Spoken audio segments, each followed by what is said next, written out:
नमस्कार, मैं हूं अंजलि। स्वागत है आप सभी का खबरें 24/7 के बुलेटिन में। आइए आज हम आपकी मुलाकात करवाते हैं पर्यावरणविद श्री शैलेंद्र नरवार से, जो काफी समय से पर्यावरण जागरूकता के लिए कार्यरत हैं। साथ ही यमुना नदी के अस्तित्व को बचाने की मुहिम चला रहे हैं। आइए मिलते हैं शैलेंद्र नरवार से। हमारे साथ स्टूडियो में मौजूद हैं पर्यावरणविद श्री शैलेंद्र नरवार जी, जो काफी समय से पर्यावरण जागरूकता के लिए प्रयास कर रहे हैं और जिनमें प्रमुख रूप से यमुना के प्रति लोगों को जागरूक करने हेतु प्रयासरत हैं और अपनी डॉक्यूमेंट्री फिल्म से यमुना आरती के जरिए और जन जागरण अभियान चलाकर यमुना के अस्तित्व को बचाने की मुहिम छेड़े हुए हैं। आइए हम उनसे बात करते हैं।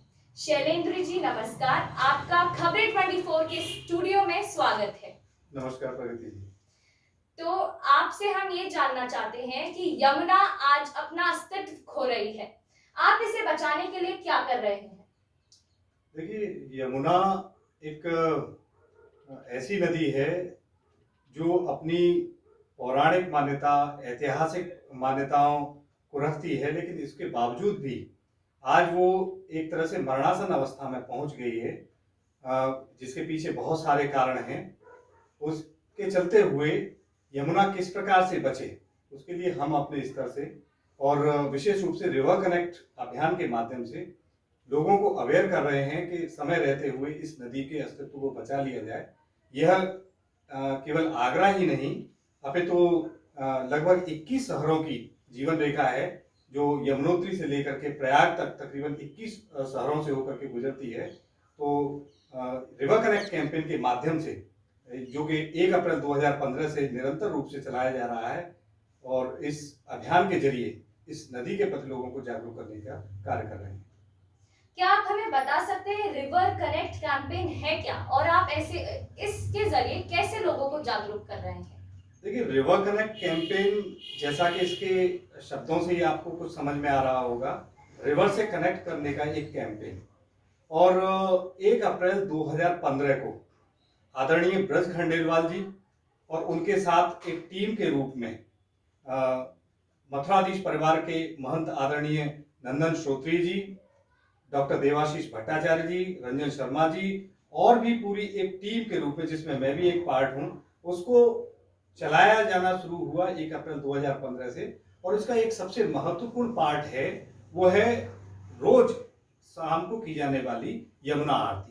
और उस यमुना आरती का जो कंसेप्ट है वो ये है कि इसके जरिए लोग इस नदी के समीप आएं और इसकी वर्तमान दुर्दशा को देखें, सोचें, विचार करें और इसे अपने स्तर से गंदा न करने का संकल्प भी लें।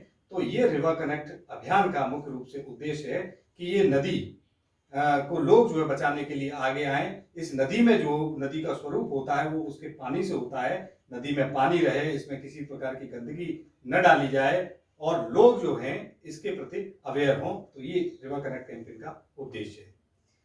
आपको क्या लगता है हमसे कहाँ चूक हुई है जिसके चलते यमुना के ये हाल हो गए? देखिए, ये प्रश्न जो है सिर्फ हमसे जुड़ा हुआ, इसका उत्तर नहीं हो सकता है। यमुना नदी हो या कोई भी नदी हो या पर्यावरण का कोई भी पक्ष हो, उसके संदर्भ में सिर्फ एक पक्ष उसका जिम्मेदार नहीं हो सकता। यमुना के संदर्भ में अगर मैं बात करूं तो शासन, प्रशासन और हम, ये तीन जो हैं, ये कारक कहीं ना कहीं इसके लिए जिम्मेदार हैं।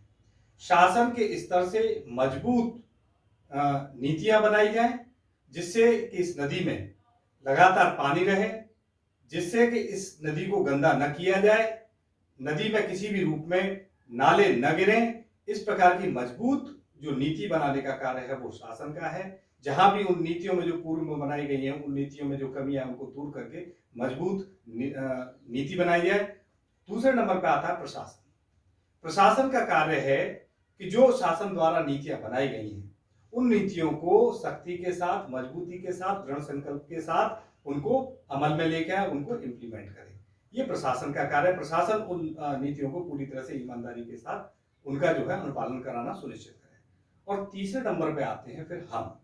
कहीं ना कहीं जाने अनजाने में जो हम लोग उस नदी को गंदा कर रहे हैं, हम ये मान के चलें, हम ये विश्वास करें कि जिस नदी को हम माँ कह करके पूज रहे हैं, जिसकी पूजा कर रहे हैं, किसी भी रूप में, चाहे वो धार्मिक आस्था हो या कोई और पक्ष हो, किसी भी प्रकार से उस नदी को हम गंदा तो नहीं कर रहे हैं। तो ये हमारी भी नैतिक जिम्मेदारी है कि हम अपने स्तर से उस नदी को शुद्ध रखने के लिए, साफ रखने के लिए हम अपने स्तर से उसका कार्य करें। मैं आपको एक छोटा सा यहाँ पर एक उदाहरण और दूं। शासन प्रशासन अपने स्तर से कार्य करे, ये तो हमारा इसमें पक्ष है ही, लेकिन प्रशासन ने अपने स्तर से कुछ अच्छे कार्य किए भी। जैसे यमुना नदी के ऊपर बने हुए एक पुल की अगर मैं बात करूं, तो लोग जो हैं किसी भी रूप में नदी में कोई गंदगी पुल के ऊपर से न डालें, तो उस पुल के दोनों तरफ से जालियां उन्होंने लगा दी। लेकिन बड़ा आश्चर्य हुआ जब देखा कि लोगों ने, चाहे वो उनकी पूजा सामग्री हो या कोई और चीज हो, उसको नदी में डालने के लिए जगह जगह से जाली जो थी उसको भी काट दिया। तो ये जब तक हम इस बात को नहीं समझेंगे कि हमें नदी को स्वच्छ रखना, साफ रखना हमारी भी जिम्मेदारी का हिस्सा है, तब तक उस नदी को बचाना बड़ा मुश्किल हो जाएगा। तो आपने जैसा बताया प्रशासन ने भी कुछ काम किए हैं, तो और प्रशासन को या केंद्र सरकार को यमुना की सफाई के लिए आपने और क्या सुझाव दिए हैं? लगातार 1 अप्रैल 2015 से रिवर कनेक्ट कैंपेन के माध्यम से एक नहीं अनगिनत ऐसे कार्यक्रम, ऐसे प्रयास किए गए जिससे कि शासन के संज्ञान में ये बात आए और वो इस दिशा में अपने कोई मजबूत कदम उठाए। हमने माननीय केंद्रीय मंत्री डॉक्टर हर्षवर्धन जी से भी मुलाकात की, हमने राज्य स्तर पर भी माननीय मंत्रियों से मुलाकात की, अधिकारियों से मुलाकात की और बार बार अपनी वो बातें उनके सामने रखी जो इस नदी को बचाने के लिए बहुत आवश्यक है।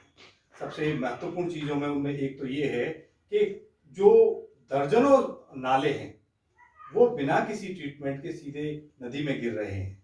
तो हमारी प्रमुख मांगों में एक ये रहती है कि किसी भी रूप में जो गंदे नाले जो सीधे नदी में गिर रहे हैं उनको रोका जाए, उनको टैप किया जाए, वो न गिरें। दूसरी चीज इस मांगों में रहती है वो ये है कि आज जो यमुना नदी का स्वरूप है वो गंदगी को बार बार गिराए जाने के चलते हुए ये मानिए कि तकरीबन 7-7, 8-8 मीटर तक पॉलीथीन और भी तमाम तरह के वेस्टेज की इतनी लेयर बन चुकी है कि वो बरसात का अगर पानी आए भी बरसात के पानी में, तो जो एक कार्य नदी का ये भी है कि वो पानी को सोख करके उसके तले में भी पहुंचाए। तो वो एक तरह से एक सीमेंटेड पक्की लेयर बन गई 7-7, 8-8 मीटर तक। इस तरह की वो पॉलिथीन और चमड़े की कतरन हो या और इस तरह के वेस्टेज हो कि ऊपर अगर पानी रहता भी है नदी का तो वो किसी भी रूप में नीचे नहीं जाता है। तो इसकी डिसिल्टिंग कराई जाए। बार बार ये मजबूती से हमारी बात रहती है कि नदी की डिसिल्टिंग बहुत आवश्यक है। और जो एसटीपीज हैं, जो सीवेज ट्रीटमेंट प्लांट लगाए गए हैं, तो उनकी जो क्षमता है उसको एक बार से रिकैलकुलेट किया जाए कि जिसके चलते हुए जो गंदा नालों का पानी है वो किसी न किसी रूप में जो नदी में गिर रहा है, तो एसटीपी की क्षमताओं को जो है पुनरीक्षण करना भी बहुत आवश्यक है। बहुत सारी और भी मांगों में हमारे में शामिल है और उन सबका जो ओवरऑल अगर हम कहें निष्कर्ष है वो ये है कि नदी को नदी के स्वरूप में लेके आया जाए। नदी में जब पानी होगा, अविरल पानी बहेगा, तब वो नदी होगी। और हमारी जो मुख्य मांग है वो किसी भी रूप में साफ स्वच्छ नदी का पानी होना चाहिए, ये हमारी मुख्य मांग है। शैलेंद्र जी, यमुना वापस अपने अस्तित्व मूल में कब तक वापस आ जाएगी, आपको क्या लगता है?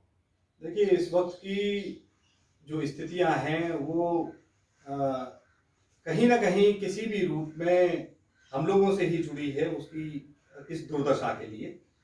अगर ऐसा न होता तो अब थोड़े से पिछले कुछ पीछे के पीरियड में अगर आप जाएं, जब हम एक विपरीत परिस्थिति से अभी भी गुजर रहे हैं कोरोना काल से, तो जब ये लॉकडाउन लगा था और उस समय जब हम लोगों को घरों में अंदर रहना पड़ा था, तब हमने वास्तविक रूप से महसूस किया कि जो हम किताबों में पढ़ते हैं कि आसमान का रंग नीला होता है, तब हमने उस पीरियड में देखा कि वास्तव में आसमान का रंग नीला था। हमने चिड़ियाओं को चहचहाते हुए देखा, हमने नदियों को देखा कि किस प्रकार से कितना साफ स्वच्छ जल उनमें प्रवाहित हो रहा था।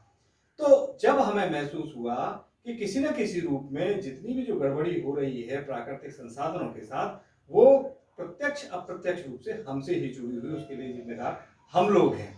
तो जिस दिन हम लोगों को ये एहसास हो जाएगा, और मैंने पहले भी कहा कि शासन, प्रशासन और हम, ये तीन बॉडी मिलकर के अपनी अपनी जिम्मेदारियों को समझ लेंगे, तो ये हमारी जो पवित्र यमुना नदी है वो हो या और नदियां हो, वो अपने स्वरूप में निश्चित रूप से लौट आएंगी।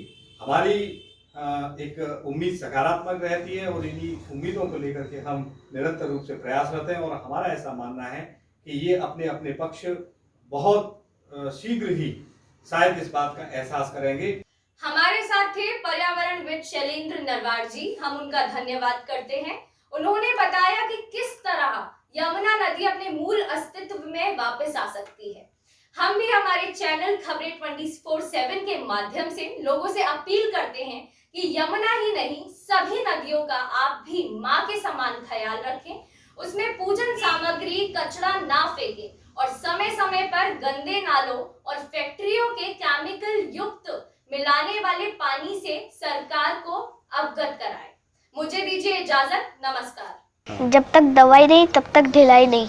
मास्क पहनिए, कोरोना से बचिए।